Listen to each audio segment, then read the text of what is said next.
রাসূল আমার স্বপ্ন শুধু যেতে সোনার মদিনা, দিবারাতি কাঁদি আমি তোমায় যেন দেখতে পাই। বলেন আমিন।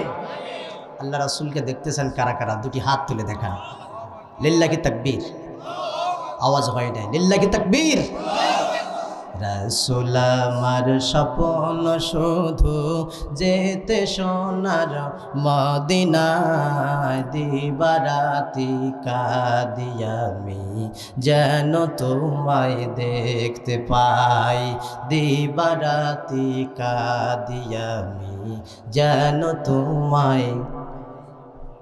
যেই জমিনে শুয়ে রইলেন প্রিয় নবী মোস্তফায়, আল্লাহ তুমি দয়া করো যেন যেতে পারি মদিনায়। বলেন আমিন। যেই জমিনে শুয়ে রইলেন প্রিয় নবী মোস্তফায়, আল্লাহ তুমি দয়া করো যেন যেতে পারি মদিনায়। মনে বড় আশায় আমার, মনে বড় আশায় আল্লাহ যাব নবীর মদিনা, দিবারাতি কাঁদি আমি যেন তোমায় দেখতে পাই। রাসূল আমার স্বপ্ন শুধু যেতে সোনার মদিনায়, দিবারাতি কাঁদি আমি যেন তোমায়। আমি যদি পাখি হইতাম এ বাংলাদেশের মাটিতে, উড়ে উড়ে চলে যেতাম দয়ার নবীর দেশেতে। বলেন মারহাবা। আমি যদি পাখি হইতাম এ রংপুর জেলার মাটিতে, উড়ে উড়ে চলে যেতাম দয়ার নবীর দেশেতে। মনের আশা পুরাও আল্লাহ, মনের আশা পুরাও আল্লাহ, নাও না নবীর মদিনায়, দিবারাতি কাঁদি আমি যেন তোমায় দেখতে পাই। রাসূল আমার স্বপ্ন শুধু যেতে সোনার মদিনায়, দিবারাতি কাঁদি আমি যেন তারে দেখতে পাই। আল্লাহ রাব্বুল আলামিন বলেন, যালিকাল কিতাবু লা রাইবা ফীহি হুদাল লিল মুত্তাকিন। বলেন আল্লাহু আকবার। একটা একটা করে কোরআনে কারীমের আয়াত আমার জবান দিয়ে উচ্চারণ আর তেলাওয়াত হবে। যখন আয়াতের শেষ অংশ শোনার সঙ্গে সঙ্গে চিৎকার দিয়ে আল্লাহু আকবার বলবেন, তখন বলতে পারেন এত চিৎকার দিয়ে আল্লাহু আকবার বলে লাভটা হবে কি? লাভ হলো আপনি যত চিৎকার দিয়ে সর্বশক্তি এক জায়গায় করে আল্লাহর নামের স্লোগান দিয়ে আল্লাহু আকবার বলবেন, আল্লাহু আকবার স্লোগানটা দেওয়ার কারণে আপনার আমার ভিতরে আল্লাহ রাব্বুল আলামিন যে হার্ট দিয়েছেন, আত্মা দিয়েছেন, রাব্বুল আলামিন ওই আল্লাহু আকবারের পাওয়ারে হার্টের দুর্বলতা কাটিয়ে হাতগুলোকে আল্লাহ রাব্বুল আলামিন মজবুত করে দেবে। বলেন আল্লাহু আকবার। তাহলে কোরআনের আয়াত হইলে সাথে সাথে কি হবে? আল্লাহু আকবার মানে থাকবে ইনশাআল্লাহ। শুধু আজকে না, সারা জীবন। আজ না, সারা জীবন। সারা জীবন করবেন ইনশাআল্লাহ। আমার কলিজার বায়ানা, খুবই পরিচিত একটি আয়াত আমি তেলাওয়াত করেছি। আল্লাহ রাব্বুল আলামিন বলেন, যালিকাল কিতাব, এই সেই কিতাব, লা রাইবা ফীহি। আল্লাহ পাক বলছেন এই সেই কিতাব, লা রাইবা ফীহি, আমার এই কিতাবের ভিতরে বিন্দু মাত্র ভুল আমি আল্লাহ রাখি নাই। সুবহানাল্লাহ বলেন। আল্লাহর কিতাবে কি ভুল আছে? ভুল আছে? ভুল নাই। এবার আসুন মুসলমান ভাইরা, আল্লাহ রাব্বুল আলামিন বলছেন আমার এই কিতাব, যেই কিতাব আমি নাজিল করলাম, এই কিতাবের ভিতরে কোনো প্রকার ভুল ত্রুটি আমি আল্লাহ রাখি নাই। আমরা বললাম, আল্লাহ কোনো ভুল ত্রুটি তোমার কিতাবের ভিতরে তুমি রাখো নাই, এটা বুঝলাম, কিন্তু এই নির্ভুল কিতাব তুমি কেন দান করেছ? সুবহানাল্লাহ বলেন। এই নির্ভুল কিতাব, তুমি কিতাব নাজিল করেছ, আবার কিতাবের শুরুতে তুমি বলছো আমার এই কিতাব এমন কিতাব, এই কিতাবের ভিতরে বিন্দু পরিমাণ ভুল তো দূরের কথা, ভুল আছে এমন কোনো সম্ভাবনা সন্দেহও নাই। সুবহানাল্লাহ বলেন। আমরা বললাম, আল্লাহ এত নির্ভুল কিতাব তুমি আমাদের জন্য কেন দান করেছ? তোমার উদ্দেশ্যটা কি? কি জন্য এই কিতাব তুমি নাজিল করেছ?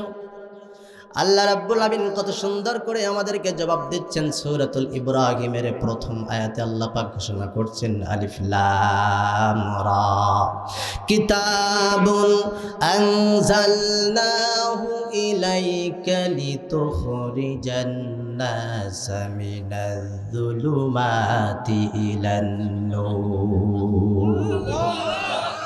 আবার আল্লাহ রাব্বুল আমিন বলছেন, কিতাবুন আনজালনাহু ইলাইক, বন্ধু আপনার উপরে যেই কিতাব আমি নাজিল করলাম, যেই নির্ভুল কিতাব আমি আল্লাহ নাজিল করেছি, উদ্দেশ্য ছাড়া, মিশন ছাড়া আমি আল্লাহ রব্বুল আলামিন কোরআনে কারীম নাজিল করি নাই। আল্লাহর নবী ডাক দিয়ে বলেন, ওগো আল্লাহ, তাহলে কোন উদ্দেশ্য আর কোন মিশন নিয়ে তুমি কোরআনে কারীম নাজিল করলে গো মালিক? আল্লাহ রাব্বুল আমিন ডাক দিয়ে বলেন, নবী হে, আমার এই কোরআনে কারীম আমি তোমার কাছে নাজিল করেছি এই কারণে, মিনাজ জুলুমাত, এই দুনিয়ায় লক্ষ লক্ষ হাজার হাজার লোকের ভিতরে যেই মানুষগুলো অন্ধকার, মিনাজ জুলুমাত, অন্ধকার দিকে, জাহান্নামের দিকে ছুটোছুটি করতেছে, ওই মানুষগুলোকে ইলান নূর, আপনি টেনে টেনে আলোর দিকে তথা জান্নাতের দিকে নিয়ে আসবেন। এজন্য আমি আল্লাহ রাব্বুল আমিন মানুষগুলোকে জাহান্নাম থেকে উঠায়া জান্নাতি বানানোর জন্য কোরআন নাজিল করেছি। আল্লাহু আকবার। তাহলে কোরআন আসছে কি জন্য? আমরা যদি জাহান্নামের দিকে যাই, তাহলে কোরআনে কারীমের মাধ্যমে আল্লাহ রাসূল আমাদেরকে এই জাহান্নামের রাস্তা থেকে জান্নাতের দিকে নিয়ে আসবেন। এজন্য কোরআনে কারীম আল্লাহ রাব্বুল আলামিন নাজিল করেছেন। এর চেয়ে বড় সুসংবাদ আমাদের জন্য হতে পারে? আমার কলিজার ভাইয়েরা, আমি বোঝানোর জন্য আমার প্রায় আলোচনার ভিতরে আমি বলি, আল্লাহ রাব্বুল আলামিন যেই কোরআনে কারীম আমাদের জন্য নাজিল করেছেন, বিশ্ব নবীর উপর যেই কোরআন আল্লাহ নাজিল করেছেন, এই কোরআনে কারীম শুধু কোরআনে কারীম নয়, এই কোরআনে কারীমকে আল্লাহ রাব্বুল আলামিন আমাদের জন্য জান্নাতের ম্যাপ বানায়া দিয়েছেন। সুবহানাল্লাহ। কি বানাইছেন? জান্নাতের ম্যাপ। আমাদের যাদের জায়গা আছে, জমিন আছে, জমিন ঠিক রাখার জন্য ম্যাপ আছে না নাই? আছে না? এবার একটু বুঝে শুনে, আপনার রংপুরের বুঝো মানুষ, বুঝে শুনে আপনারা একটু উত্তর দেবেন। আপনাদের এলাকায় এমন অনেক মানুষ থাকতে পারে, মাঠের মধ্যে যার 2 কাঠা জমি আছে, কিন্তু বাবা দেখাশোনা করে, সন্তান চাকরি করে, লেখাপড়া শিখে বড় হয়েছে, সন্তান কোনোদিন মাঠে যায় না, এমন মানুষ আছে না নাই? 2 কাঠা জমি মাঝের মাঠের মধ্যে আছে, বাবাই দেখাশোনা করে, সন্তান চাকরি করে, অনেক বড় হয়ে গেছে, ঢাকায় থাকে, বিদেশে থাকে। 2 কাঠা জমি মাঠের ভিতরে যে কোন জায়গায়, সন্তান এটা জানেও না, চিনেও না, এমন মানুষ আছে না? হঠাৎ করে সন্তান বিদেশ থেকে সংবাদ পাইল, বাবার শেষ নিঃশ্বাস ত্যাগ হয়ে গেছে, বাবা মারা গেছে পৃথিবীতে, বাবা আর নাই।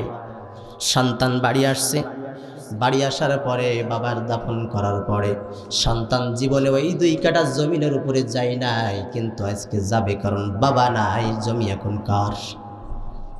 সন্তানের জমি, সন্তান যাবে, কিন্তু সন্তান তো চেনে না। এই বলে সন্তান চেনে না বলে কি জমিন সন্তান কি আর খুঁজে পাবে না? পাবে কিনা? যদি সন্তান খুঁজে না পায়, আমিন আছে, আমিন বলেন তো আপনারা। আমিন ডাকার পরে আমিনের হাতের মধ্যে একটা ম্যাপ ধরাইয়া দেবেন। আমিনকে বলে দেওয়া লাগবে না কোন জায়গায় জমি, আমিন দেখবেন ম্যাপটা হাতে নিয়া, ঠিক ওই বাবার 2 কাঠা জমির উপরে যে সন্তান আমিন দাঁড়াইয়া যাবে। ঠিক কিনা? জমি হারানোর কোনো সুযোগ নাই, কারণ ম্যাপ আছে। আল্লাহ রাব্বুল আলামিন বলে, বান্দা আমি আল্লাহ রাব্বুল আমিন তোদেরকে সৃষ্টি করলাম, জান্নাতের ম্যাপ হিসাবে কোরআনে কারীম আমি নাজিল করলাম। এই কোরআনের ভিতরে জান্নাতের ভিতরে বিশাল জান্নাত, ওই জান্নাতের ভিতরে তোর জন্য যেই জমিন 2 কাঠা 1 কাঠা 1 বিঘা জমিন তোর জন্য আমি আল্লাহ রাব্বুল আমিন জান্নাতের ভিতরে রেখেছি। ওই জান্নাতের ভিতরে জমি হারানোর কোনো সুযোগ নাই। জমিনের ম্যাপটা তোর কাছে আমি দিয়েছি, যদি ম্যাপ বুঝে শুনে যদি আমার কাছ পর্যন্ত আসতে পারিস, এই ম্যাপ তোকে আস্তে আস্তে জান্নাত পর্যন্ত পৌঁছায় দেবে। তাহলে কোরআন আমাদের কোথায় নিয়ে যাবে? কোথায় নিয়ে যাবে? জান্নাতে নিয়ে যাবে। সুবহানাল্লাহ বলেন। আমার কলিজার ভাইরা, আজকের এই মাদ্রাসা চণ্ডীদুয়ার নুরানিয়া হাফেজিয়া মাদ্রাসা, এখানে নুরানিয়া আছে। আমি নিজেও একটা নুরানি মাদ্রাসার পরিচালক, এজন্য নুরানি মাদ্রাসার মর্যাদা কতটুকু এটা আমি জানি। একটা বাচ্চা ছোট্টবেলা থেকে নুরানি মাদ্রাসায় আপাতত 3য় শ্রেণী পর্যন্ত যদি পড়তে পারে, ওই বাচ্চা আর বেশি কিছুর দরকার হয় না, হেফজ পড়ার মতো উপযুক্ত হয়ে যায়। শুধু তাই নয়, 3য় শ্রেণীতে পড়ুয়া আমার মাদ্রাসার একটা ছাত্র এক জায়গায় দাঁড়াইয়া 60টা হাদিস অর্থ সহ মুখস্থ বলে দিতে পারে, যেটা আমি মনে হয় 60টা একবারে দাঁড়ায় বলতে পারবো না।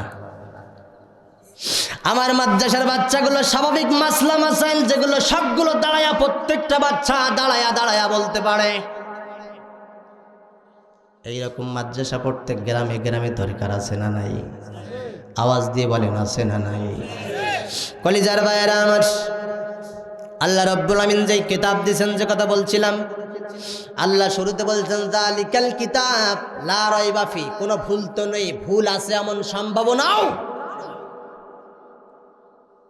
আমরা বললাম আল্লাহ এই কোরআনে কারীম তুমি নাজিল করেছ, কোরআন নাজিল হওয়ার পরে কোরআনের বিরুদ্ধে মানুষ অবস্থান নিয়েছে, তারা বিভিন্ন কথাবার্তা বলতে থাকে। কোরআন আসলো কোথা থেকে কোরআন আসলো, কে পাঠাইলো? আল্লাহ রাব্বুল আমিন জানেন।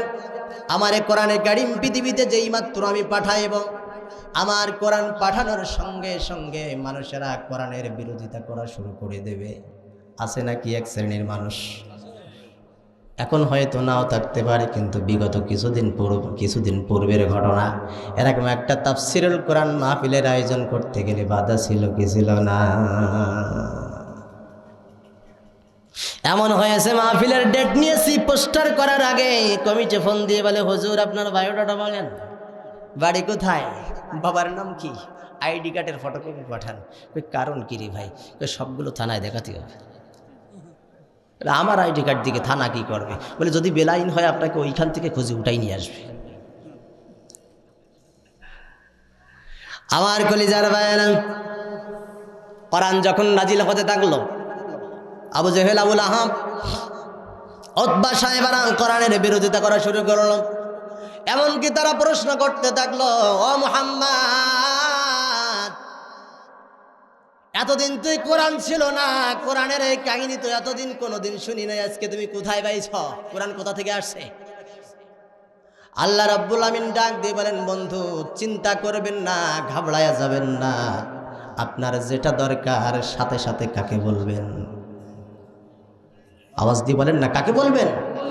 আল্লাহকে বলবেন। আল্লাহর নবী ডাক দিয়ে বলেন, ওগো মালিক, এই মানুষগুলো তো জানতে চায় কোরআন কোথায় ছিল, কোথা থেকে আসলো। আল্লাহ রাব্বুল আমিন ডাক দিয়ে বলে, বন্ধু ওদেরকে শোনায়া দেন, বাল হুয়া কুরআনুম মাজিদ ফি লাওহিম মাহফুজ। বলেন আল্লাহু আকবার। আল্লাহর কোরআন ডাক দিয়ে বলছো, পৃথিবীর গোলামেরা শোনো, তোমরা প্রশ্ন করেছো কোরআন তো এতদিন ছিল না, কোরআন এখন কোথা থেকে আসলো হঠাৎ করে? আল্লাহ রাব্বুল আমিন আমার ভিতরে বক্তব্য তুলে দিয়েছেন। রাব্বুল আলামিন ডাক দিয়ে বলছেন, কোরআনে কারীম নাজিল হওয়ার পূর্বে কোরআন ছিল লাওহে মাহফুজে। কোথায়? আমি ছিলাম লাওহে মাহফুজে, আমার বাড়ি হলো লাওহে মাহফুজে।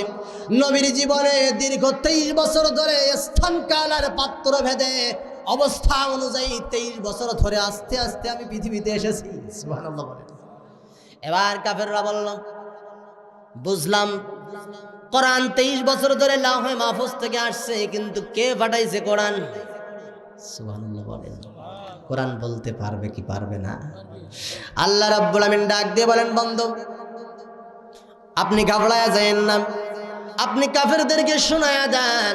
আল্লাহ রাব্বুল আমিন বলছেন, তানজিলাম মিম্মান খালাকাল আরদা ওয়াস সামাওয়াতিল উলা। বলেন আল্লাহু আকবার। খালাকাস সামাওয়াতি ওয়াল আরদ, আল্লাহর কোরআন বলছে আসমান আর জমিন যে আল্লাহ বানাইছে, আমাকে ওই আল্লাহ পৃথিবীতে পাঠাইছে। এবার কাফেররা বলেন, দুনিয়ায় তো লক্ষ লক্ষ হাজার হাজার মানুষ, বুঝলাম আল্লাহ পাঠাইছে, কিন্তু কার উপর পাঠাইলো? আল্লাহ তো এই কোরআনের ওজন, কোরআনের ভার এত বেশি। কোরআন নাজিল করার আগে আল্লাহ জিনদের কাছে দিতে চেয়েছিলেন, জিনেরা রাজি হয় নাই। কোরআন আল্লাহ পাহাড়ের উপর রাখতে চেয়েছিলেন, পাহাড় ভেঙে চূর্ণ বিচূর্ণ টুকরো টুকরো হয়ে যাচ্ছে। আল্লাহ কোরআনের ভার সইতে পারবো না। আল্লাহ তাহলে কোরআন কার উপর রাখলো? আল্লাহ রাব্বুল আমিন সেটাও জানাই দিলেন, বন্ধু কাফেরদেরকে আপনি জানাই দেন, ওয়া আমানু বিমা নুজিলা আলা মুহাম্মাদ ওয়া হুয়াল হাক্কু মির রাব্বিহিম। চিৎকার দিয়ে বলেন আল্লাহু আকবার। আল্লাহর কোরআন বলছে, ওয়া আমানু ঈমান আনো বিমা নুজিলা আলা মুহাম্মাদ, নবী মুহাম্মদ সাল্লাল্লাহু আলাইহি ওয়াসাল্লামের উপর সত্য সহকারে যে কিতাব নাজিল হয়েছে তার উপর ঈমান আনো। সুবহানাল্লাহ বলেন। তাহলে কোরআনকে কি আটকানো যাবে কোনোভাবে? যাবে? এবার দেখেন কোরআন কোন ভাষায় নাজিল হয়েছে? কোন ভাষায়? আরবি ভাষায়। এই আরবি ভাষা আমাদের জন্য অনেক কঠিন, তাই না? আমরা বলি আল্লাহ এই কোরআন যদি আরবিতে নাজিল না করে তুমি যদি বাংলায় নাজিল করতে, আমাদের জন্য খুব সহজ হতো, আমরা সহজে বুঝতে পারতাম, ঠিক না? কিন্তু আল্লাহ বলে, বান্দা শোন,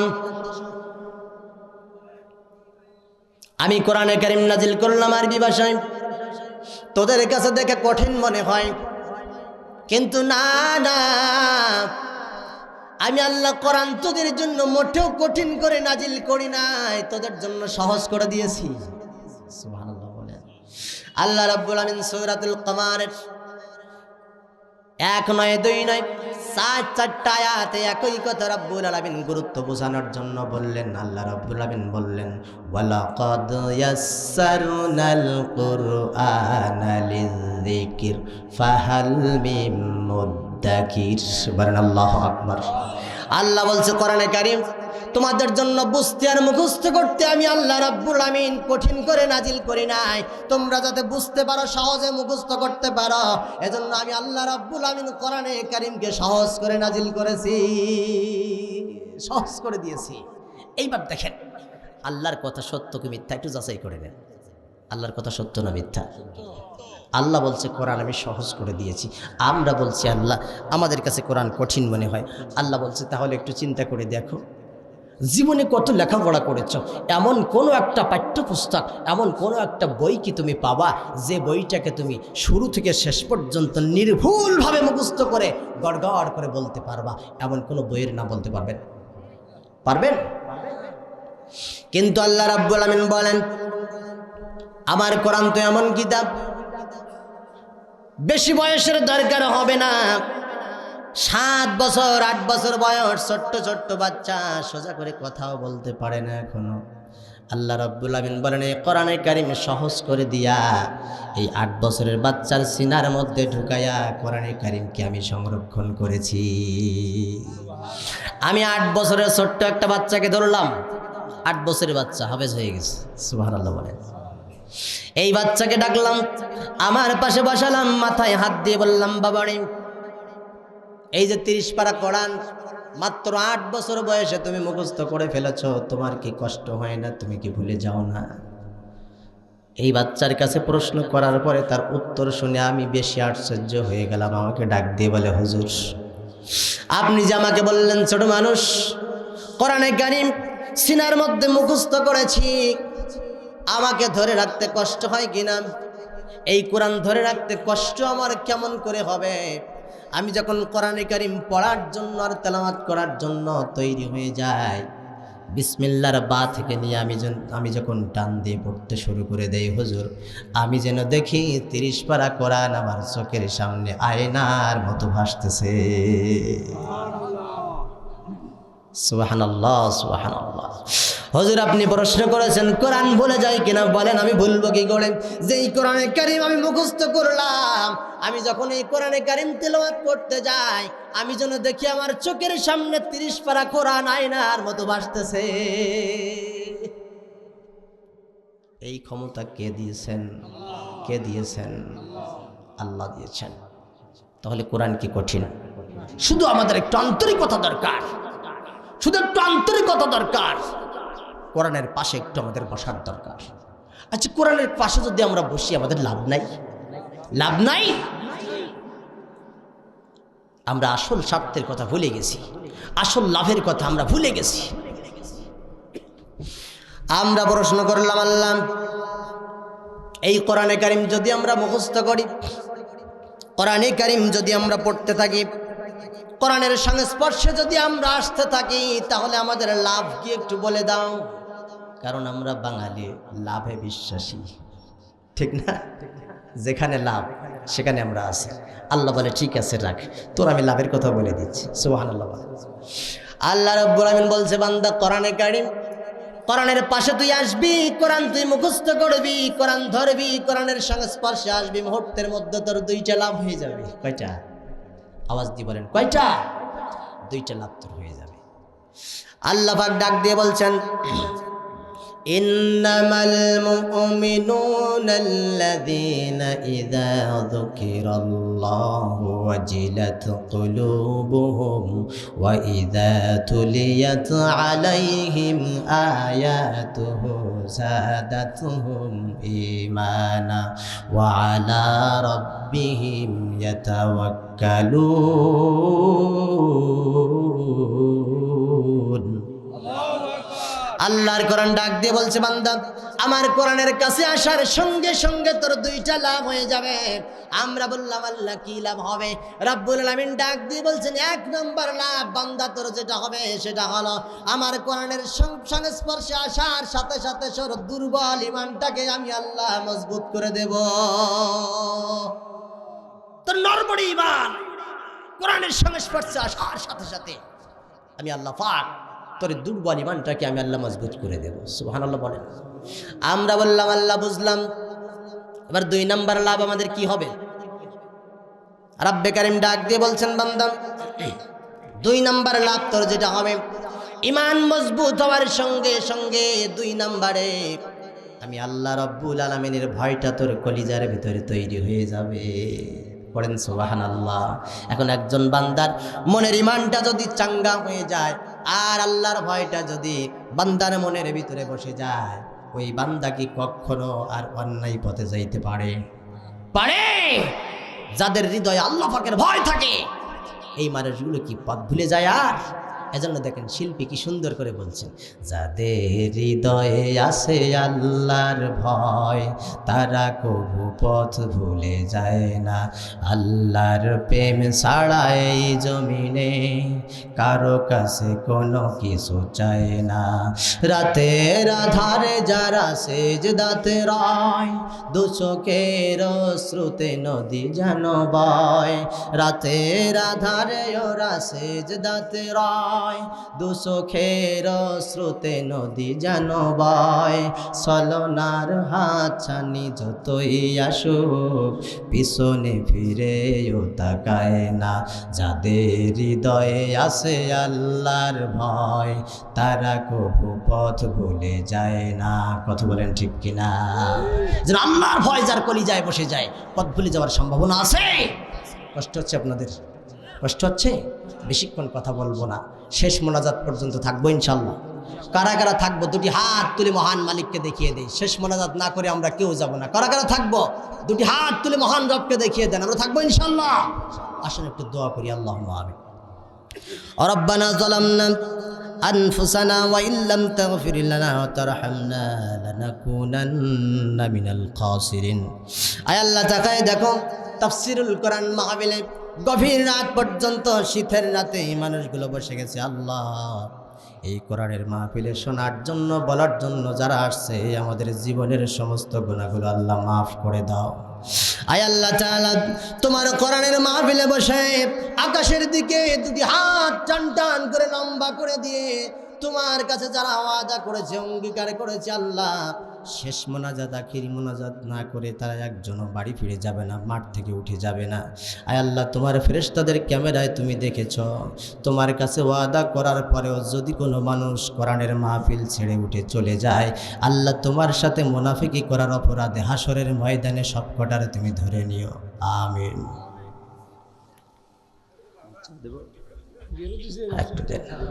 একটু জিকির করেন, লা ইলাহা, জোরে লা ইলাহা, লা ইলাহা ইল্লাল্লাহু, লা ইলাহা ইল্লাল্লাহ, লা ইলাহা, লা ইলাহা ইল্লাল্লাহ, লা ইলাহা ইল্লাল্লাহ, মুহাম্মাদুর রাসূলুল্লাহ সাল্লাল্লাহু আলাইহি ওয়াসাল্লাম। আমার ভাইয়েরা, গভীরভাবে মনোযোগ দেন। এই যে কোরআনে কারীম, আল্লাহ কত সুবিধা আমাদেরকে দিয়েছেন। আজকের এই মজলিসে হাত উঠান তো, কাদের সন্তান হাফেজ আছে? হাফেজ আছে কার সন্তান? আল্লাহু আকবার। হেফজখানা তৈরি হয়েছে, হাফেজ অনেকের সন্তান আছে, অনেকের সন্তান হাফেজ হবে ইনশাআল্লাহ। একজন সন্তান দেখেন, আপনি একজন সন্তানকে যদি হাড় ভাঙা খাটুনির টাকা দিয়ে পরিশ্রম করে সন্তানকে হাফেজ বানিয়ে যেতে পারেন, আল্লাহ আপনার সম্মান কতটা বাড়িয়ে দিবেন আপনি কল্পনা করতে পারবেন না। আল্লাহর নবী ডাক দিয়ে বলেন, একজন বান্দা যদি কোরআনে কারীম মুখস্থ করে ফেলে, কোরআনে কারীম হেফজ করে ফেলে, সিনার মধ্যে কোরআনে কারীম ধারণ করে না, ওই আল্লাহর বান্দা হাসরের মাঠে আল্লাহর সামনে যেদিন দাঁড়াবে, আল্লাহ রাব্বুল আমিন ডাক দিয়ে বান্দাকে বলবেন, বান্দারে, দুনিয়ায় সর্বশ্রেষ্ঠ কিতাব যেটা দিয়েছিলাম তুই মুখস্থ করেছিলি, হাফেজ হয়েছিলি, আজকে আমার দয়া প্রাপ্ত হয়ে গেছি রে বান্দা, যা যা, তোকে জান্নাতের সার্টিফিকেট দিলাম, জান্নাতে চলে যা। বলেন সুবহানাল্লাহ। আমার কলিজার ভাইরা, হাফেজ দৌড়াতে থাকবে জান্নাতের দিকে, কারণ হাসরের ময়দানটা এমন থাকবে যেই ময়দানে আল্লাহ যাকে বলবেন, বান্দা তোকে জান্নাত দিলাম, যা যা জান্নাতের ভিতরে চলে যা, ওই বান্দা হাসরের ময়দানের তাপমাত্রা আর হাসরের ময়দানের কষ্ট এত বেশি থাকবে, ওই বান্দা জান্নাতের ঘোষণা শোনার পরে এক বিন্দু পরিমাণ দাঁড়াবে না, কারো জন্য ভাববে না, জান্নাতের সার্টিফিকেট পাওয়ার সাথে সাথে জান্নাতের দিকে দৌড়াইতে থাকবে।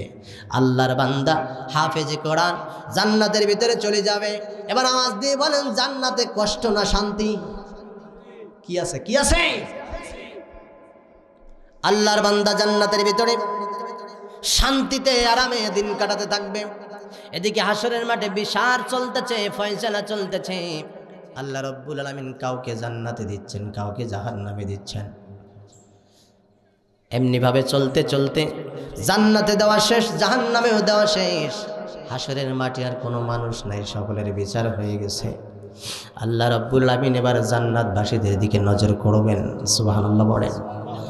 জান্নাতের ভিতরে আল্লাহ তাকায় দেখবেন যে হাফেজদেরকে আল্লাহ বিনা হিসাবে জান্নাত দিয়েছেন, যারা কোরআন মুখস্থ করেছে, কোরআন অনুযায়ী চলেছে, তাদের জান্নাতের ভিতরে অনেক আরামে শান্তিতে থাকার কথা, খুশিতে থাকার কথা, কিন্তু হাফেজদের মনে খুশি নাই, আনন্দ নাই, কষ্টে আছে।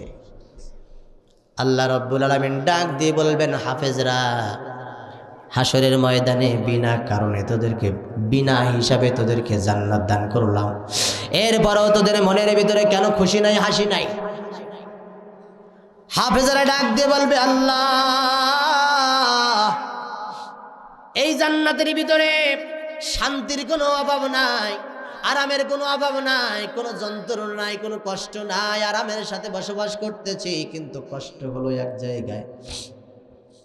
যেই বাবার মাথার ঘাম পায়ে ফেলানো টাকা খরচ করে আমি খেয়ে আর পরে হাফেজ হয়েছি, জান্নাতের ভিতরে তন্ন তন্ন করে খুঁজলাম, সেই বাবাকে কোথাও পাইলাম না। ও আল্লাহ, যেই মা গর্ভধারিণী মা, ওই মায়ের কষ্ট সহ্য না করলে আমি হাফেজ হতে পারতাম না। কিন্তু আজকে জান্নাতের ভিতরে তন্ন তন্ন করে খুঁজলাম, কিন্তু আমার মাকে আমি খুঁজে পাইলাম না। যেই লজিং ম্যানের বাড়িতে থেকে তার উপার্জনের অর্থ সম্পদ খাবার খেয়ে আমি হাফেজ হয়েছি, জান্নাতের ভিতরে তন্ন তন্ন করে খুঁজলাম, সেই লজিং ম্যানকে আমি খুঁজে পাইলাম না। আল্লাহ রাব্বুল আলামিন ডাক দিয়ে বলবেন, হাফেজেরা রে, তোদের মনের অবস্থা, মনের ভাব আমি আল্লাহ বুঝতে পেরেছি। যা যা দুনিয়ায় কষ্ট করেছি, কোরআন অনুযায়ী চলেছি, তোদের কষ্ট আমি আর দেখতে চাই না, তোদের কষ্ট আমার আর সহ্য হয় না। জাহান্নামের দিকে একটু তাকায়া তাকায়া দেখ, তোর কোন আপনজন মানুষগুলো জাহান্নামের ভেতরে আগুনের মধ্যে পড়ে কয়লার মতো পুড়ে কয়লা হয়ে গেছে, কালো হয়ে গেছে। তোর যাদের যাদের পছন্দ হয় এমন 10 জন মানুষকে বেছে বেছে জাহান্নাম থেকে উঠায়া জান্নাতে নিয়া। আওয়াজ দিয়ে বলেন কয়জন? সবাই বলেন কয়জন? একজন হাফেজকে আল্লাহ বলবেন 10 জন জাহান্নামী মানুষকে উঠায়া জান্নাতে নিয়ে আয়।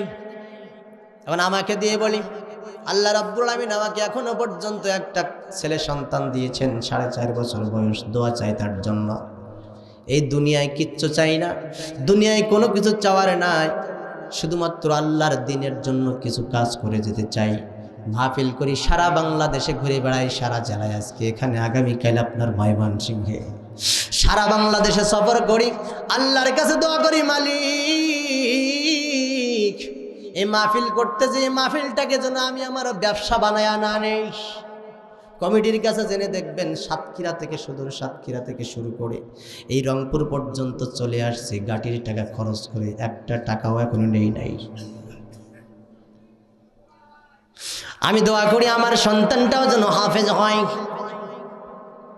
এখন আমার কলিজার টুকরা সন্তান যদি হাফেজ হয়ে যায়, আর হাসরের মাঠে আল্লাহর বিচারে আমি যদি আল্লাহর কাছে ধরা খেয়ে যাই, আল্লাহর কাছে হিসাব না দিতে পেরে আমি যদি জাহান্নামী হয়ে যাই, আর আমার সন্তান হাফেজ হওয়ার কারণে আল্লাহ যদি আমার সন্তানকে জান্নাত দান করে দেয়, আমার সন্তান জান্নাতের ভিতরে যাইয়া আমাকে খুঁজে খুঁজে পেরেশানি হয়ে খুঁজে না পেয়ে আল্লাহর কাছে দরখাস্ত দেওয়ার পরে আল্লাহ যখন বলবে, বান্দা যা জাহান্নামের ভিতর থেকে 10 জন মানুষকে উঠায় নিয়ে আয়।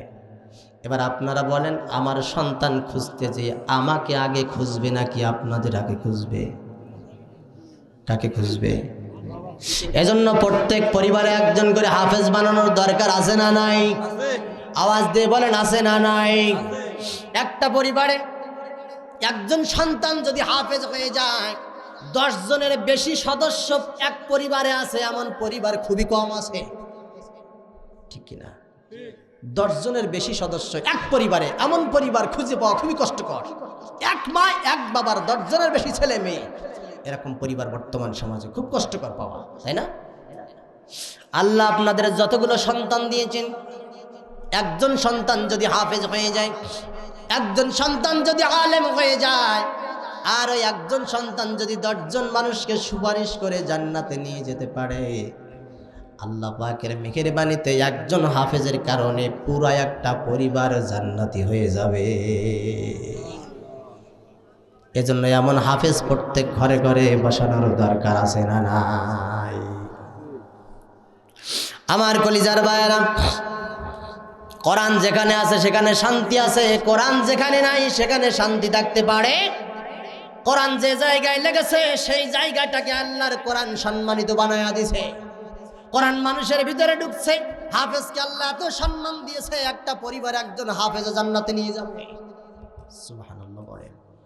আপনার আমার বাড়িতে যেই কোরআনে কারিম আছে, কোরআনে কারিমটা সুন্দর করে রাখার জন্য কভার বানিয়ে রাখিছি, অনেকে কাপড় কিনা সুন্দর করে কোরআনের জামা বানায়া দিছি, আছে না? কোরআনের গায়ে যে জামাটা আমরা বানাই, এই জামাটা কিন্তু বাজার থেকে 500 টাকা গজের কাপড় কেউ কিনে। অনেকের বাড়ি দেখা যায় ব্যবহার করতে করতে একটা কাপড় পুরাতন হয়ে গেছে, ওই পুরাতন কাপড়টা নিয়ে কোরআনের জন্য একটা জামা বানায়া দিছে। কোরআনের গায়ে প্রতিদিন কোরআনটা পড়ে, কোরআনের গায়ে চুমা লাগায়, ওই পুরাতন কাপড়ের কভারটার ভিতরে কোরআনটা ঢুকাই দিয়ে আবার উপরে শোকেজের উপরে রেখে দেয়। আছে না নাই? আমার ভাইয়েরা, আমরা নিজেদের শরীরের জন্য যে পোশাকগুলো পরি এগুলো অনেক দামের, অনেক মূল্যবান কাপড় দিয়ে আমরা তৈরি করি, কিন্তু কোরআনের গায়ের কাপড়টার বেশি দাম না। কিন্তু আল্লাহ রাব্বুল আমিন কোরআনের গায়ে থাকার কারণে তার সম্মান আর মূল্যটা আল্লাহ রাব্বুল আমিন এত বেশি করে দিয়েছেন। ঘরের মেঝেতে যদি দেখেন কোরআনের গায়ে লাগানো ওই পুরানো ছাড়া জামাটা, ছাড়া কাপড়টা ঘরের মেঝেতে পড়ে আছে, এমন কোনো মানুষ আছে নাকি যে ওই কাপড়ের উপরে পা দিয়ে হেঁটে যাবে? বরং পা দিয়ে হাঁটা তো দূরের কথা, পুরাতন কাপড়টা উঠাইয়া মুখের মধ্যে চুমা লাগাবে। ঠিক কিনা? কেন? কাপড় তো ওটা পুরাতন কাপড়, দামি কাপড় না।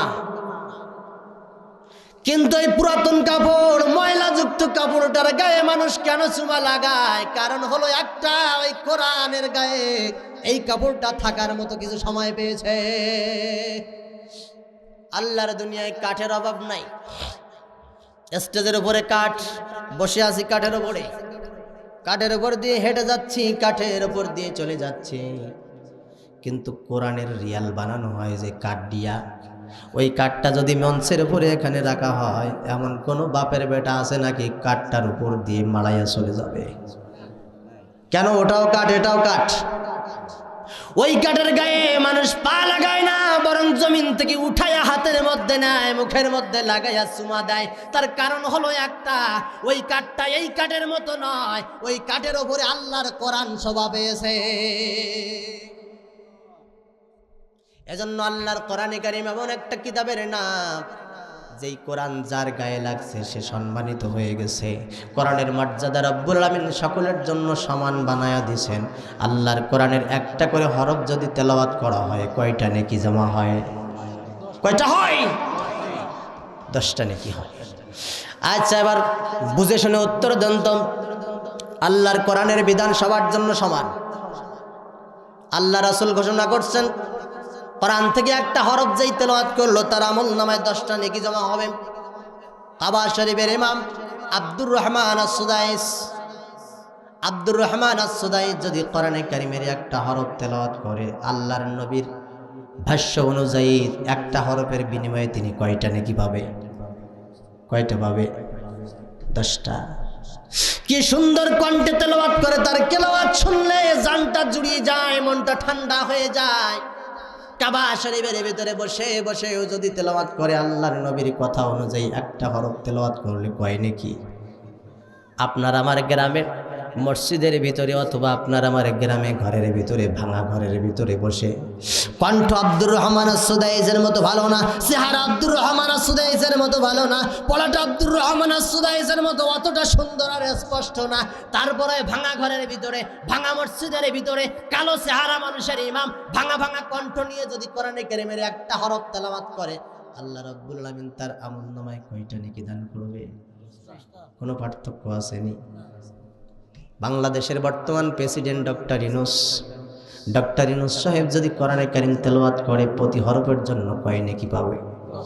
আপনার আমার এলাকায় রাস্তা দিয়ে ভিখারি যায়, ওই ভিখারি রাস্তায় ভিক্ষার ঝুলি হাতের মধ্যে নিয়ে কোরআনটা হাতে নিয়ে যদি পড়তেও যায়, ভিখারির আমলনামায় একটা হরফের জন্য আল্লাহ কয়টা নেকি দেবে?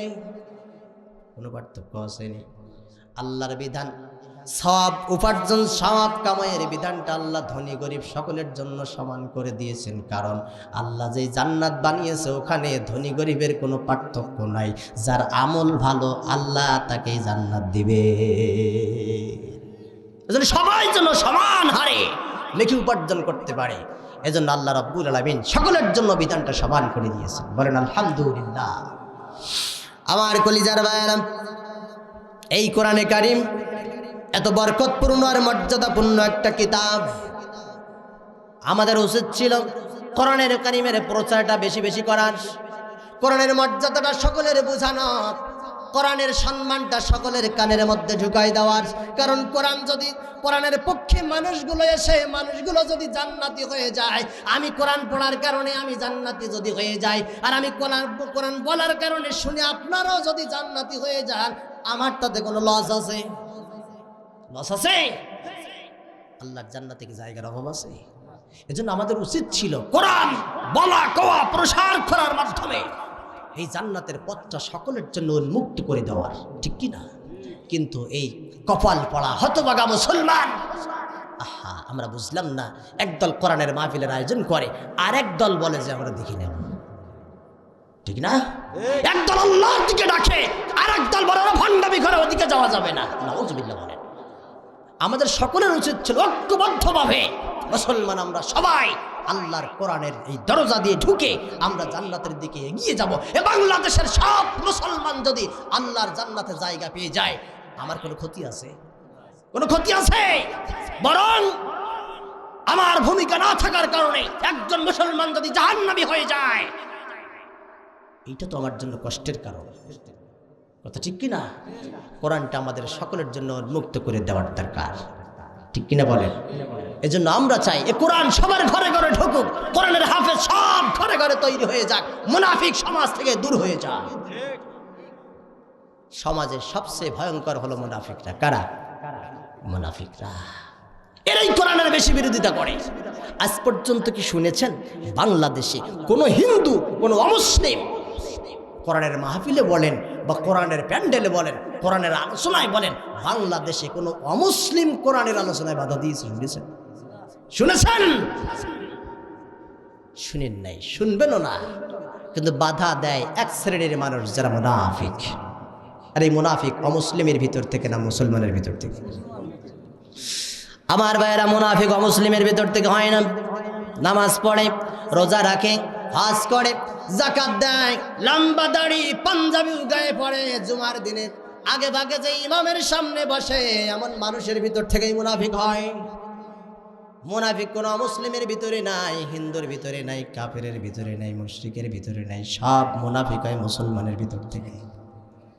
আবার এই মুনাফিকগুলো যদি কোরআনের মাহফিলে আসে, হাতে পায়ে ধরে তাদেরকে বুঝিয়ে ফিরিয়ে আনা যায়, কিন্তু ওরা তো কোরআনের মাহফিলে আসে না। ওরা গাছের আড়ালে থাকে, ঘরের দেয়ালের আড়ালে থাকে, আর ফোনটা কানের মধ্যে লাগায়া বলে, স্যার আমার বাড়ির পাশে বিশাল রাজনীতি হচ্ছে। আছে না নাই? এই মুনাফিকি করে বেশি দিন যাওয়া যাবে না।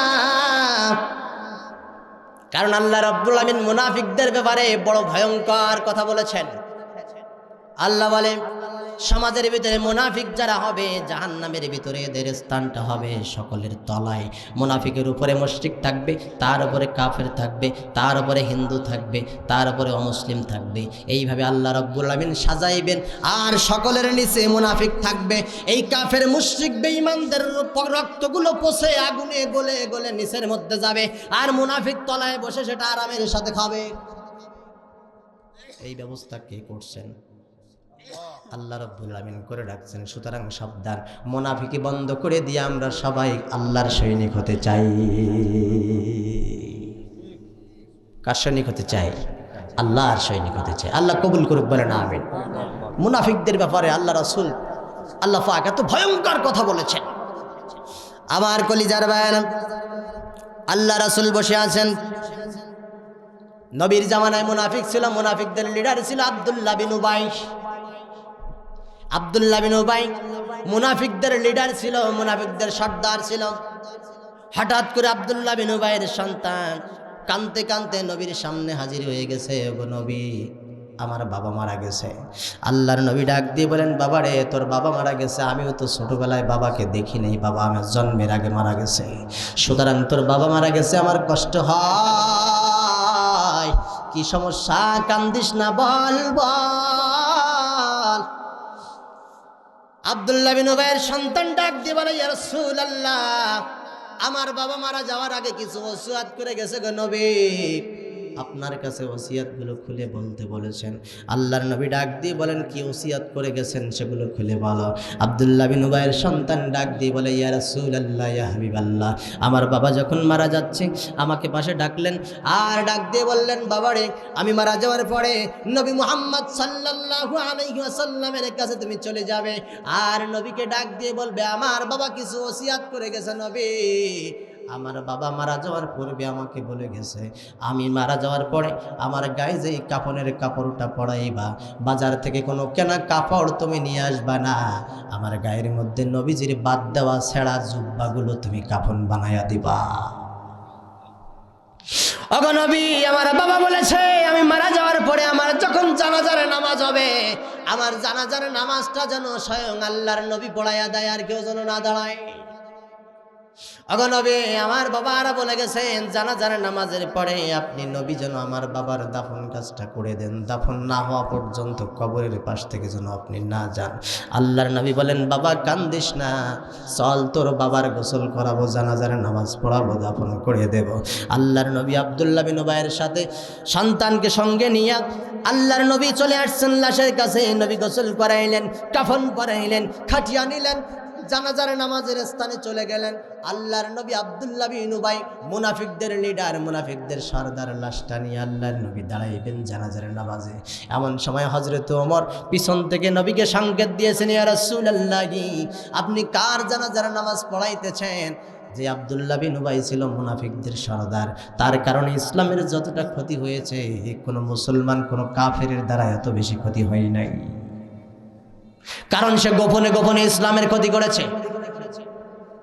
আল্লাহর নবী ডাক দিয়ে বলেন, ওমর, আমাকে কেন তুমি বাধা দাও? তুমি তো জানো আমাকে কোনো কাজ থেকে ফিরাতে হলে কারো দরকার হয় না, স্বয়ং আল্লাহ জিবরাইলের মাধ্যমে আমাকে ফিরায়। হযরত ওমর নিরুপায় হয়ে গেলেন। আল্লাহ রাসূল তো জানাজার নামাজ পড়াইয়া ফেলবেন, কারণ জিবরাইল তো এখনো পর্যন্ত আসলো না। হযরত ওমর ফাঁকা ময়দানে দাঁড়াইয়া আকাশের দিকে দুটি হাত তুলে দিয়ে ডাক দিয়ে বলে, রব্বুল আলামিন, আপনার রাসূল দাঁড়াইয়া গেছে, আব্দুল্লাহ বিন উবাইয়ের জানাজার নামাজ নবীজি পড়াইয়া ফেলবেন। যদি মুনাফিকের সরদারের জানাজার নামাজ নবী পড়ায়, যদি মুনাফিকের সরদারের দাফনটা আল্লাহর নবী নিজের হাতে করে দেয়, মুনাফিকরা পার পেয়ে যাবে, ওদের জন্য শিক্ষা হবে না। আল্লাহর নবীর সাহাবী হযরত ওমর যেই মাত্র আল্লাহর কাছে দোয়া করেছেন, আল্লাহ রাব্বুল আলামিন মুহূর্তের মধ্যে সূরা তাওবার আয়াত দিয়া জিবরাইলকে পাঠায়া দিছে। হযরত জিবরাইল আসলেন, ডাক দিয়ে বলেন, ইয়া রাসূলুল্লাহ, কার জানাজা পড়াইতে আপনি দাঁড়াইছেন? এত মুনাফিকদের সরদার ইসলামের এত বেশি ক্ষতি করছে, কোনো কাফেরও এত বেশি ক্ষতি করে নাই। গোপনে গোপনে যত ষড়যন্ত্র করছে, আপনার যত সংবাদগুলো সব মুনাফিক আকারে সে কাফেরদের কানের ভিতরে পৌঁছায় দিয়েছে, সুতরাং আপনি তার জানাজা পড়তে পারেন না। আল্লাহ রাব্বুল আলামিন বলে পাঠিয়েছেন, আপনি একবার নয়, দুইবার নয়, ৭০ বারও যদি মুনাফিকের জন্য জানাজার নামাজের দোয়া করেন, আল্লাহ রাব্বুল আলামিন দোয়া কবুল করবে না। দোয়া করতেছেন রাহমাতাল লিল আলামিন, যেই নবী হাত তুললে মুহূর্তের মধ্যে দোয়া কবুল হয়ে গেছে। যেই নবী পা উঁচু করেছেন জমিন থেকে, আল্লাহ রাব্বুল আলামিন উঁচু করার সাথে সাথে টান মেরে মেরাজের জন্য ৭ আসমান পাড়ি দিয়ে তুলে নিয়েছেন। সেই নবী দোয়া করছেন। আল্লাহ বলে, বন্ধু, মুনাফিকদের জন্য আপনি দোয়া করবেন না, কারণ একবার নয়, দুইবার নয়, ৭০ বারে যদি দোয়া করেন দোয়া কবুল হবে। আমরা সেই মুনাফিকদের জন্য দোয়া করি কি করি না? করি কি করি না? আমি আমার ভাষায় বলি, মুনাফিকদের জন্য শুধু দোয়া না, আমরা হুজুররা তো কন্ট্রাক্টর সাজেছি। কি সাজেছি? আমরা হুজুররা কন্ট্রাক্টর সাজেছি। এই কন্ট্রাক্টর রাস্তা ঠিক করা কন্ট্রাক্টর নয়, ভবন ঠিক করা কন্ট্রাক্টর নয়, পুকুর পুষ্কনি খাল খনন করা কন্ট্রাক্টর নয়। এই কন্ট্রাক্টর হলো বেঈমান মুনাফিকদেরকে দোয়া করে জান্নাতে পাঠায় দেওয়ার কন্ট্রাক্টর। মুনাফিকের জন্য আমরা কত কায়দায় দোয়া করি, মুনাফিকের জন্য কত সুন্দর করে আমরা জানাজার নামাজ পড়াই। মুনাফিকরা পার পেয়ে যায়, আর মুনাফিকের সন্তানগুলো মনে করে, আহারে এত বড় হুজুর দিয়ে বাবার জানাজা পড়াইছে, আমার বাবার জান্নাত ঠেকায় কেটা। আবার মুনাফিক যদি এলাকার মাথা মোটা মানুষ হয়, মুনাফিক যদি মাথা মোটা নেতা হয়, মরার পরে যদি বলি ওই মাথা মোটা নেতা মুনাফিকের জানাজা পড়বো না, তাহলে তো আমার আবার খবর আছে। হয় কি হয় না? মুনাফিকের জন্য দোয়া করব না, মসজিদের ইমামের চাকরি থাকবে না। হয় কি হয় না? এজন্য বাধ্য হয়ে ইমামদেরকে জানাজার নামাজে দাঁড়াইতে হয় মুনাফিকদেরকে নিয়া। আমরা আল্লাহর কাছে বলি, আল্লাহ, যেই লোকটা আমার সারা জীবন জ্বালাইলো, যেই লোকটার কারণে আমি মাসের পরে মাস আমি জেল কাটলাম, কারাগারের ভিতরে থাকলাম, যেই লোকটার কারণে মাসের পরে মাস আমি স্ত্রী সন্তানের পাশে যাইতে পারি নাই, যেই লোকটার কারণে রাষ্ট্র থেকে ইসলামিক ব্যবস্থা মুছে যাওয়ার মতো হয়েছে, যেই লোকটার কারণে বড় হুজুর জেলখানার ভিতরে ঢুকে ঢুকে মারা গেছে, ওই লোকটার জানাজার নামাজের দাওয়াত আসছে। এখন যদি জানাজার নামাজে না যায়, চাকরি তো থাকবে না, পিঠের চামড়াও থাকবে না, কারণ নেতা মানুষ। আল্লাহ বলে, বান্দা চিন্তা করিস না, টেনশন করিস না, তোর জন্য তো আমি একটা ফাঁকা জায়গা রেখে দিছি। আর সেই ফাঁকা জায়গাটা হলো জানাজার নামাজ। তো এশার নামাজের মতো জোরে পড়া লাগে না। লাগে না? জানাজার নামাজ তো ফজরের নামাজের মতো জোরে পড়া লাগে না। জানাজার নামাজ তো মাগরিবের নামাজের মতো জোরে পড়া লাগে না। বান্দা চিন্তা করিস না, না গেলে বিপদ আছে, চিন্তা করিস না, যা। এখন যেই মুনাফিক আমারে জ্বালাইলো, যেই মুনাফিকের কারণে কোরআনের কথা বলতে পারলাম না, যেই মুনাফিকের কারণে আমার ওস্তাদগুলো দিনের পর দিন জেলখানার ভিতরে সময় কাটাইলো, যেই মুনাফিকের কারণে বড় হুজুর জেলখানার ভিতরে মারা গেল, জানাজার নামাজের মানে হলো দোয়া। ওই মুনাফিকের লাশটা সামনে নিয়ে আমি যখন নামাজে দাঁড়াইব, ওর জন্য কি আমার ভালো দোয়া বাহির হবে? হবে নাকি? বরং আল্লাহ বলে, বান্দা চিন্তা করিস না, তোর জন্য ফাঁকা একটা অপশন রেখেছি। জানাজার নামাজ জোরে পড়া লাগে না, মনে মনে পড়লে হয়। সুতরাং মুনাফিকি কইরো না। জানাজার নামাজ হুজুর পড়বে ঠিকই, কিন্তু ওই নামাজ আল্লাহর পর্যন্ত যাবে না। কারণ যেই হুজুর নামাজ পড়েছে, তোমার সন্তানেরা মনে করছে এত বড় হুজুর দিয়ে জানাজার নামাজ পড়াইছি, আমার বাবা নির্ঘাত জান্নাতি হয়ে গেছে। কিন্তু না না না, ওই ইমাম জানাজার নামাজে দাঁড়াইয়া তোমার বাবার জন্য দোয়া করেছে কি বদদোয়া করেছে, তুমি তো টেরও পাইলা না। ইমাম তো জানাজার নামাজে দাঁড়াইয়া যেমন বলতে পারে নিয়তের ক্ষেত্রে, আল্লাহ আজকে যার লাশটা নিয়ে সামনে নিয়ে দাঁড়াইলাম, আল্লাহ এই বান্দা এমন এক বান্দা, এর কারণে গ্রামে ইসলাম প্রিয় মানুষগুলো একটাও শান্তিতে থাকতে পারেনি। আল্লাহ আকবার। আল্লাহ এই বান্দা এমন একটা বান্দা, এই বান্দার কারণে আমার ওস্তাদগুলো সব জেলখানার ভিতরে কারাবরণ করতেছে। আল্লাহ আকবার। আল্লাহ এমন একটা বান্দা, এই বান্দার কারণে বড় হুজুর জেলখানার ভিতরে ধুকে ধুকে মরে গেছে। এই বান্দা না হলো এ তার সহযোগী ছিল, তাকে সাপোর্ট করেছিল, যার কারণে বড় হুজুর জেলখানার ভিতরে মরছে। আল্লাহ আকবার। আল্লাহ এই বান্দা এমন এক বান্দা, ওর জন্য আমার কোনো দোয়া করার নাই, ওর বিচার অনুযায়ী তুমি ওরে কইসো। আল্লাহ আকবার। আসসালামু আলাইকুম ওয়া রাহমাতুল্লাহ। এমন সুযোগ আছে না নাই? বাবা বাহাদুরি কইরো না, সময় থাকতে কোরআনের পথে আসার দরকার আছে না না? আমার ভাইয়েরা একটা বাস্তব প্রমাণ নেন, আপনারা মিলাই নেবেন। এলাকার কোনো ভালো মানুষ যখন মারা যায়, যেই লোকটা নেককার ছিল, যেই লোকটা নির্ঘাত ভালো মানুষ ছিল, ইমানদার ছিল, আছে না? এমন অনেক মানুষ টাকা পয়সা নেই কিন্তু ইমানদার মানুষ আছে না? অনেক গরিব মানুষ, দরিদ্র মানুষ। আমি যেই মসজিদটাতে জুমার নামাজ পড়াই সাতক্ষীরাতে, আবার মসজিদের এরিয়ার ভিতরে একজন মহিলা মারা গিয়েছে। মাঝে এমন একটা মা, যার জন্য দোয়া করার মতো কোনো সন্তান নাই পৃথিবীতে, কোনো আপনজনও নাই, শুধু একটা ঘর বানায়া একজন মানুষই থাকতো, কিন্তু ভালো মানুষ ছিল। এই লোকটা যখন মারা গেছে, আমি জুমার নামাজে বললাম সবার জন্য দোয়া হয়, এই লোকটা ভালো মানুষ ছিল, এর জন্য কি দোয়া হবে না? এলাকার মানুষদেরকে সঙ্গে নিয়ে সকলের সহযোগিতার মাধ্যমে এমন একটা অনুষ্ঠানের আয়োজন করলাম, ওই মানুষটাকে উপলক্ষ করে 10 থেকে 12 ডেক খিচুড়ির ব্যবস্থা করে এলাকার সমস্ত মানুষের জন্য দোয়ার অনুষ্ঠান করেছি ওই লোকটার উসিলায়। এলাকার ভিতরে যারা গরিব মানুষ মারা যায়, মসজিদে 20 কেজি জিলাপি দিতে পারে না, তার জন্য কি দোয়া হয় না? তার জন্য দোয়া হয়। শুধু দোয়া হয় না, বরং যেই ভালো মানুষটা এলাকার ভিতরে মারা গেল, 1 কেজি জিলাপি মসজিদে দিতে পারে না, কিন্তু দেখবেন ওই ভালো মানুষটা মারা যাওয়ার কারণে ইমাম যখন দোয়া করে পিছন থেকে শুনতে পাবেন ইমাম ফুফায়া ফুফায়া কাঁদতেছে। কাঁদে কি কাঁদে না? কিন্তু এলাকার শ্রেষ্ঠ মুনাফিক ছিল, হুজুরকে দেখতে পারতো না, আলেম ওলামাদের দেখলে নাক ছিটকাইয়া চলে যাইত। এই মুনাফিকের জন্য 20 ডেক খিচুড়ি নিয়েও যদি ইমামের সামনে দেয় দোয়া করার জন্য, ইমাম দোয়া করে কি কিন্তু চোখের কোণায় 1 ফোঁটা পানি আসে না। এর মানে বোঝা যায় ইমামের দোয়া করার কোনো ইচ্ছা না, বিপদে পড়ি করেছে। এজন্য বাবারা, সমাজের সমস্ত অনাচার অত্যাচার জুলুম নির্যাতন অসৎ পথগুলো ছেড়ে দিয়ে কোরআনের পথে আসার দরকার আছে না নাই? কোরআনের পথে যদি আপনি আর আমি আসতে পারি, আপনার আমার জীবনটা আলোকিত হয়ে যাবে, জীবনটা সুন্দর হয়ে যাবে।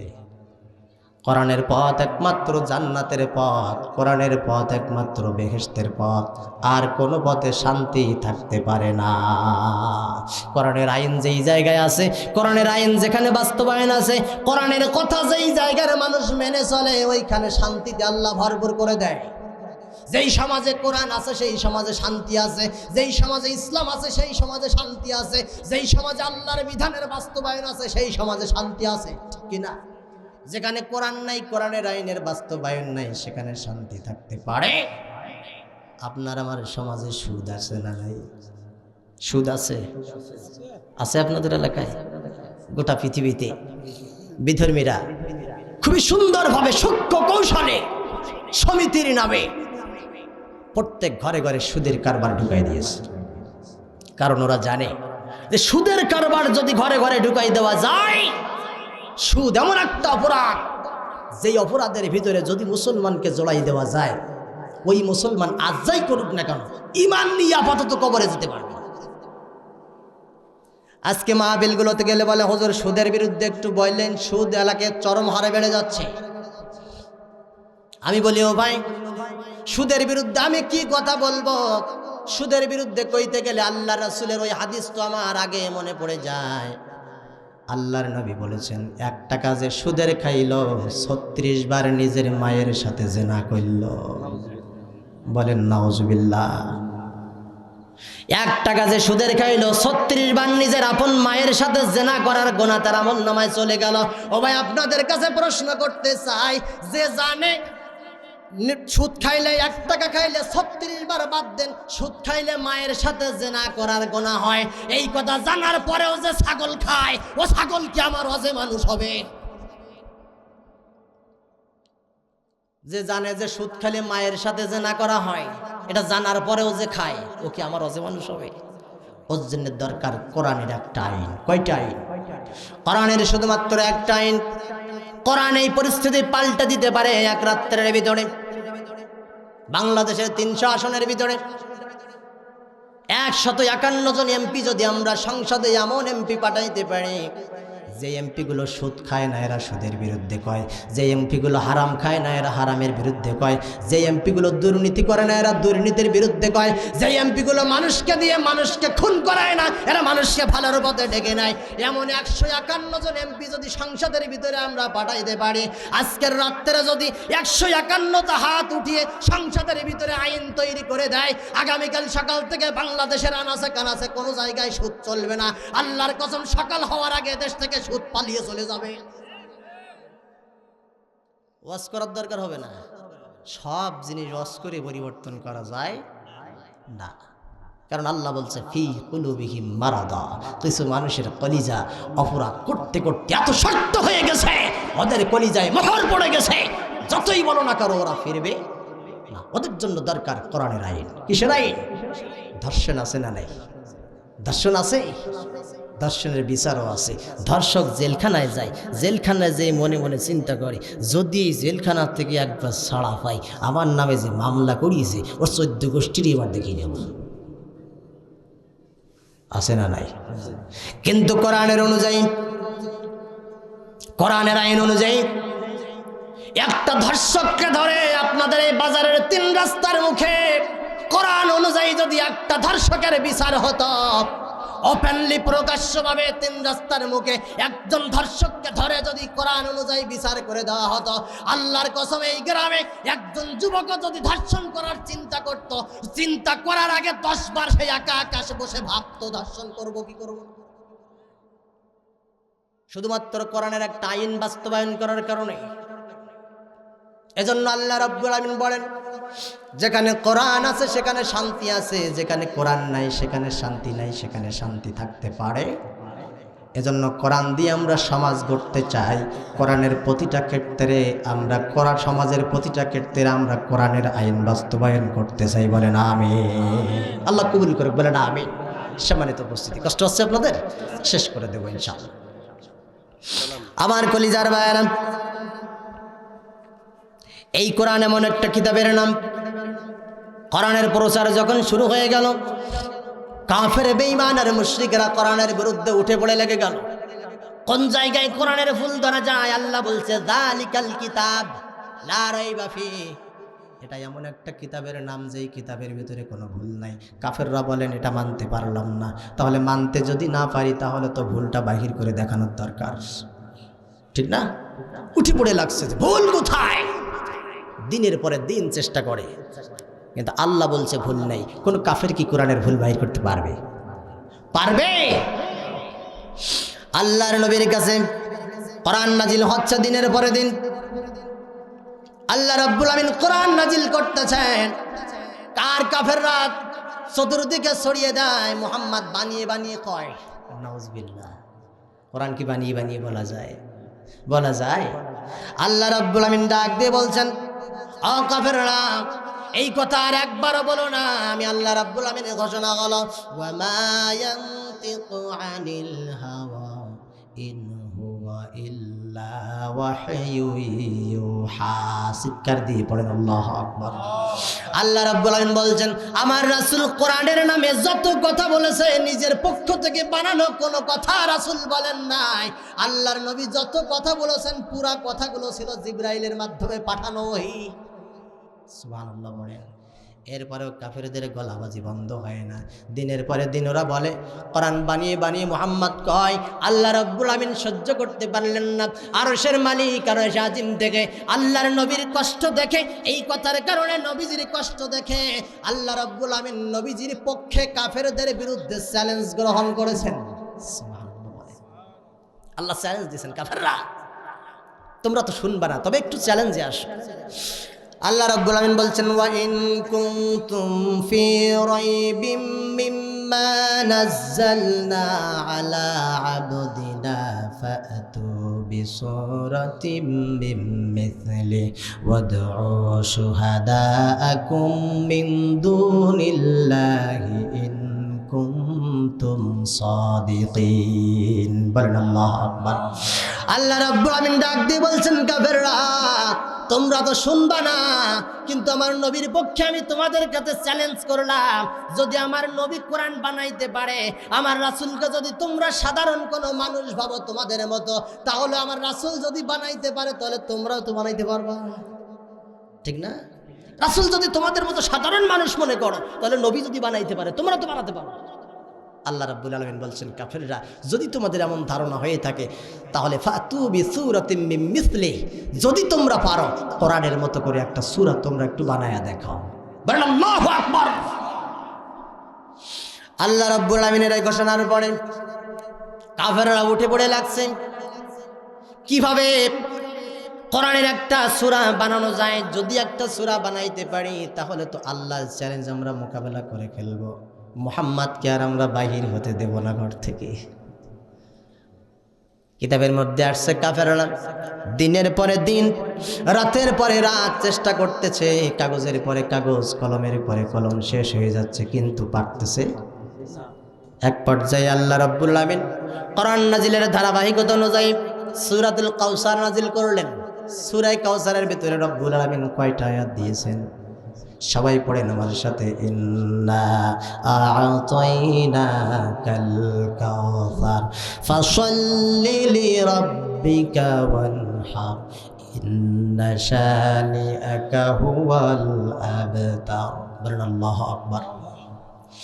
আল্লাহ রাব্বুল আমিন যখন সূরা কাউসার নাজিল করলেন, কাফেররা তখনও কোনো সূরা বানাতে পারে নাই।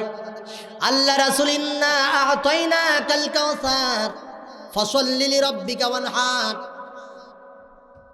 এই দুইটা আয়াত নবীজি এই দুইটা আয়াত যখন তেলাওয়াত করলেন, আল্লাহর নবীর অতি উৎসুক কোনো একজন সাহাবী এই দুইটা আয়াতকে কাগজের ভিতরে লিখে ফেললেন। আল্লাহর নবীকে বললেন, ইয়া রাসূলুল্লাহ, 3 নম্বর আয়াতটা আপনি প্রচার কইরেন না, কাফেরদের আরও একটু দেখার দরকার। আল্লাহর নবীর ওই সাহাবী প্রথম দুইটা আয়াত নিয়ে কাবা শরীফের দেওয়ালের গায়ে ঝুলাইয়ে দিলেন। ডাক দিয়ে বলে, হে কাফেররা, আল্লাহ তোদেরকে একটা সূরা বানাইতে বললো, কিন্তু তোরা তো বানাইতে পারলি না, কিন্তু গলাবাজি তো বন্ধ হলো না। আজকে আল্লাহ রাব্বুল আমিন সূরাতুল কাউসার নাজিল করেছেন, মাত্র 3টা আয়াত, ইন্না আ'তাইনাকাল কাউসার ফাসাল্লি লিরাব্বিকা ওয়ানহার। 3 নম্বর আয়াতটার বললাম না, আমাদের কাছে গোপন রেখে দিলাম। যদি তোমরা পারো, একটা সূরা বানানোর দরকার নাই, 3 নম্বর আয়াতটা অর্থের দিক দিয়ে আর ছন্দের দিক দিয়ে মিলায়া তোমরা একটু বানায়া দেখাও। কয়টা আয়াত? একটা আয়াত, 2টা আয়াত প্রকাশ করছে, আর একটা আয়াত বলছে ওই আয়াতটা যদি তোমরা পারো, একটা সূরার দরকার নাই, যে ইন্না শানিআকা হুয়াল আবতার, এই আয়াতটা গোপন রেখে বলে এইরকম একটা আয়াত প্রথম 2টার সাথে, অর্থের সাথে আর ছন্দের সাথে মিলাইয়া একটা আয়াত তোমরা বানায়া দেখাও। বলেন সুবহানাল্লাহ। কাফেররা বলে, এইটা কোনো ব্যাপার নাকি? আল্লাহ বলছিল একটা সূরা বানাইতে, এই জন্য আমাদের এত সময় লেগে গেছে। আমার কলিজার ভাইয়েরা, এবার কাফেররা আনন্দের সাথে চলে গেল। সাহাবীদের চ্যালেঞ্জ যদি মোকাবেলা করতে পারি, একটা আয়াত যদি বানাইতে পারি, তাহলে মুহাম্মাদের কাম শেষ। কিন্তু একটা আয়াত বানাইতে যায় দিনের পরে দিন সময় নাই, রাতের পরে রাত সময় নাই, কাগজের পরে কাগজ, কলমের পরে কলম শেষ হয়ে যায়। আয়াত একটা বানাইতে পারে না, অর্থে মেলে তো ছন্দে মেলে না, ছন্দে মেলে তো অর্থে মেলে না। এক পর্যায়ে কাফেররা একত্রিত হয়ে ওই জামানার সবচেয়ে বড় কবি ছিল কবিলা আবিদ। কি নাম বললাম? কবিলা আবিদ খুবই বড় মাপের কবি ছিল, যেমন অর্থ জানতো সেই রকম ছন্দ জানতো। কবিলা আবিদ তখনও কাফের ছিল। এই কাফেররা একত্রিত হয়ে কবিলা আবিদের কাছে শরণাপন্ন হলেন। কবিলা আবিদ, তুমি তো আমাদের দলের মানুষ, এই যে দেখো একটা আয়াত বানানোর কথা বলছি, কিন্তু এটাও যদি আমরা বানাইতে না পারি, ইজ্জত সম্মান তো আর কিছুই থাকবে না। সুতরাং তোমার কাছে আসছি, একটা আয়াত আমাদেরকে একটু বানায়া দাও। কবিলা আবিদ বলে, এটা কোনো ব্যাপার নাকি? এটা কোনো ব্যাপার? আগামীকালকে আসো, আমি একটু চিন্তা ভাবনা করে তোমাদের আয়াত বানাই দিচ্ছি। কবিলা আবিদ এবার চেষ্টা করলো দিনের পরে দিন। কাফেররা সংবাদ নেয়, কবিগুরু অনেক দিন তো হয়ে যাচ্ছে, সাহাবীরা শোনে কই আয়াত কই, আমরা তো কিছু কইতে পারি না, অনেক দিন পার হয়ে যাচ্ছে, এখন কি করা যায়? কবিলা আবিদ ডাক দিয়ে বলে, ঠিক আছে, আমি একটা কল পেয়েছি, আগামীকাল সকালে তোমরা সবাই আসো। সবাই চলে আসলে আমি কবিলা আবিদ ডাক দিয়ে বলে, চিন্তা করো না, তোমাদের জন্য আমি সূরাতুল কাউসারের 3 নম্বর আয়াতটা আমি বানায়া ফেলছি। আয়াত বানায়া ফেলছি। কাফেররা এবার চিন্তা করে, আরে এইবার যে মুহাম্মদকে আমরা কত বড় বিপদে ফেলবো, শুধু তোমরা নয়, আমরাও বানাইতে পারি। আমার কলিজার ভাইয়েরা, কাফেররা চিন্তা যখন করতেছে, কবিলা আবিদ ডাক দিয়ে বলে, কাফেররা অত আনন্দ করো না, কারণ আয়াতটা কিন্তু আমি এখনো প্রকাশ করি নাই।